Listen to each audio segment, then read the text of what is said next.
Yoro dem ba léegi yaa ngi may woo de yow lan nga gis. waaye li ma gis ku ko gis jaay sa yaay jaay sa baay. yow kon dangaa bugg a jaay sa yaay wala nga jaay sa baay nii. heureusement sama yaay ak sama baay dunduñu bu ñu dundoon ma yóbbu leen marché Tilène. yow lan nga gis ba nga bugg a jaay sa yaay wala nga bugg a jaay sa baay. kii yàlla da koo defar moom kese la nekk si àdduna. waaye maa ni koo kan la danga ma yónnee photo yi ma kool. ah déedéet am na loo xam ne mënoo ko gis nag. waaye danga ma war a wax koo kan la ma kaam ko waay. koolal guddi bi.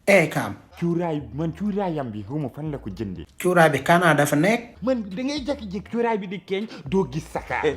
waat ko waay. kaam ma ñàkk suma day lool nekk na de. 2 pièces ay 2 pièces xam nga 2 pièces yow est-ce que xam nga doo mënu soo gis loolu. man kay kooma lool. xam nga 2 pièces. lan mooy lool. slip la ak cité. kanaa kon loolu yow yaa koy sol. boo ma ko waxaatee ma saaga sa ndey.